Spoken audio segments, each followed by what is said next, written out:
Hey guys, welcome back to more AFK Arena. In today's video, I just wanted to have a bit of a discussion. It's something that I think I've made a video on it like a year ago over the same topic, but I wanted to discuss it again because I see it a lot in the comments all the time, and I just wanted to have a look at it. And that is the idea that we are getting too many heroes in the game. At current rate, we get one hero every 2 weeks. I'm expecting to get another one this week. We should get the patch notes in 2 days if it goes normal to schedule on the test server, and I'm assuming we will have another new hero in there. But I hear a lot that it's too much, we can't keep up and stuff like that. So I just wanted to give some of my insights, just one man's opinion. I'm not right or wrong. I just wanted to have a chat about it because it is, like I said, something that I've been seeing a lot. And let me know your thoughts in the comments. I'm actually curious to see what people think, because to me it kind of makes sense, but you know, we'll have to get through it. Now, there is different sides to this as well. There's the side of general heroes, there's the side of celestial hypogene heroes, and then there's the side of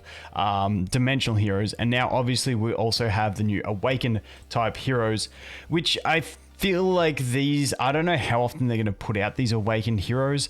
We'll have to wait and see. We still only have Taylene, but these are really just such a whale thing. It's not funny. Like, it's free to play. You're not really getting these tickets. So this is one that I can't really comment on. I'm not a whale. I don't spend a lot in the game. So this is one that I'm really not even going to speak to, because one, we don't have enough data to know how often they're going to release them, and two, I'm really not in the field of people that will get them. The only thing for normal low spending free to play players that I think these things are useful for is if you make a new account and you pull one early, it is godly to have a legendary plus from chapter 2 as opposed to, you know, working through with elite heroes. So that's the main thing with those. As for dimensionals, I feel like dimensionals, I'd love to see a good collab. I know when we were having all the collaboration dimensionals, people were getting frustrated. You know, they were sort of limited time. Now we do see that they will bring them through the Garrison Mercenary feature. I really want more collaborations.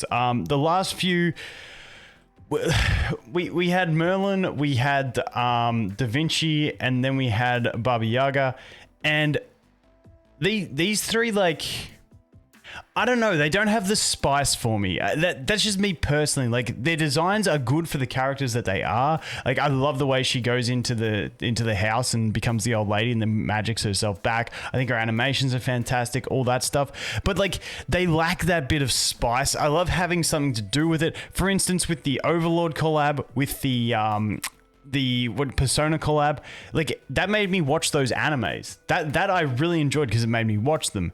Prince of Persia, I loved Prince of Persia as a kid, so like that was awesome for me getting that one.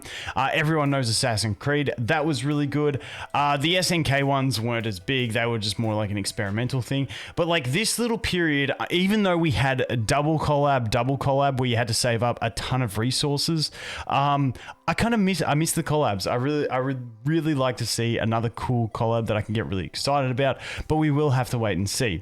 That's dimensionals. At the moment, current rate isn't too bad. I think they should just avoid doing doubles, or if they do, have some sort of compensation for it, because it is really quite tedious saving those resources. However, Irons Albedo really, really strong. You know how it is. But yeah, like, I'm all for collabs and stuff like that, but these sort of more boring ones, I'm not a massive fan of. It's like, cool, it's an easy character to get, you just buy them to someone to get them ascended, yada yada yada, but I want some more spice about them.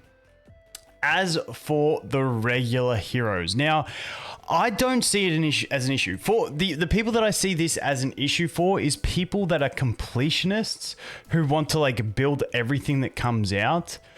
And that's the main area that I see it being an issue. People always say, I don't have enough time to build that hero before this hero comes out. It sucks for new players. To me, we have the wish list. So for the first thing I want to talk about is like brand new players, or if you're re-rolling.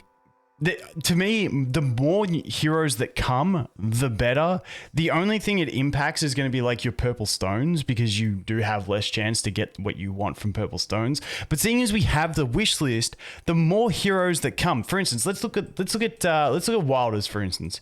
My staple Wilder wish list is this account's already got some stuff done, but this is pretty much my staple Wilder wish list. And then this last slot can be filled by, you know, Iron, Leica, Tassie, whoever you really want. But if we look at these are I'm pretty sure they are the 4 most recent. Yes, these 4 heroes that I have as complete staples in Wilders are, I'm pretty sure, the latest 4 heroes to get introduced into the Wilders, and they are really changing things up. You got Mishka, who's just a beast all round, Raku, who just destroys things with his scaling, Pippa, who's just a great solid support control type thing, and then we've got like straight awesome mitigation from a star. And the fact that we have all these new heroes gives new players the opportunity to have stronger heroes in their wish list, meaning they have less room for bad heroes on their wish list. So essentially it means you're getting more useful heroes no matter what you pull. Now, obviously there are still some factions. Maulers still very much lacking. Like, you're still going to pull some stuff in Maulers that you don't really need. Lightbearers, you're probably still going to do the same.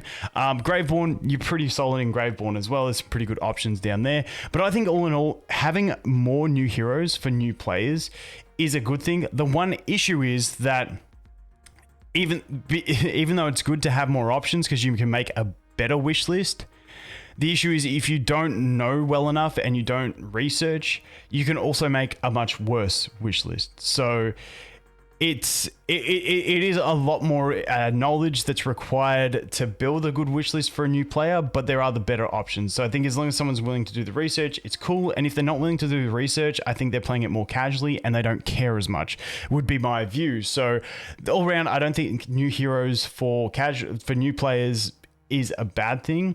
For midterm players who kind of like my situation, it's only an issue if you feel like a new hero is meta.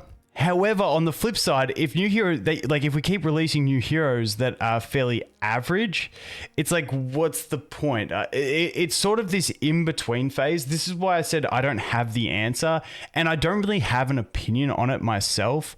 I like new heroes because I like the designs. I like looking at them. I get curious on what their skills will be. I'm always hoping for something that's meta. However, then people will say, oh, now you're just changing the game, redoing the meta because of this. Now, I think they've been pretty balanced with the new hero releases on the, how strong they are. I don't think we've had real broken heroes since things like Lucretia and Ulna. And they are in the Celestial Hypogene phase, which I'll talk about in a minute. But as for normal heroes, I'm pretty cool with it. Like I said, I know some people have an issue with it. They just don't like it. They think it's too much. But I think as long as the wish list exists, it's pretty cool. But I'm not saying that this is how it has to be. Like, if it's too much and everyone agrees, that's cool. But for me personally, I'm not too stressed. As we move into Celestial Hypogenes, so for me on this one, I think it's an interesting one because of the way they've been releasing them every time. So for me, every time a new Celestial Hypogene comes out, I'm like, I want it to be OP. I want like a Lucretia level, something that we can stargaze for. Because to me, it's pretty much Lucretia, Ulna, and then past that, I don't really care about stargazing. Like, you can do things for fun. Yes, some of the things are good. You got things for bosses like Mortis, yes, but nothing gets me excited. Like, Lucretia is really fun, game-changing gameplay. Ulna is really fun, enabling so many things, and it lets you have some fun. Everything else is kind of meh. So me personally, when they do sell hypos, like, Frampton kind of close. You can do, maybe I'll do a Frampton cheese video, but like, Frampton's not horrible, but he's not on that level. So like, every new Celestial Hypogene's been sort of okay to meh to like situational. Now obviously things like Mortis, I said, like your boss purposes and stuff like that, but like nothing's been really spicy. So to me, there's been no real reason to stargaze past Ulna Lucretia. Like, yes, there is a priority, yes, there is a reason, but for people who aren't as like min-maxy with what's currently there, you could pretty comfortably just save after those two and then hope for something new that's going to be meta. However, on the flip side, if they do release a meta hero like a Lucretia 2.0 that's that good, I know a lot of people will be like, but I've got no resources, you've changed the meta. That whole argument again. So I understand both points. Basic summary for me is I don't care about new heroes. I think it's okay. I think the only issues were really when we had the dimensionals and we did like double dimensional back to back with another double dimensional. It just made the game too micromanaging and tedious. Besides that, the other issue I could see is if they started implementing way too many of these awakened heroes. because then it would just, you know, it would be seen as far too pay to win in my mind. But as long as they keep them balanced and nothing completely broken, like Taylene wasn't completely broken, I think it's pretty cool. But curious to see your guys' thoughts. That's just a bit of rambling thoughts from me because I've been seeing it a lot.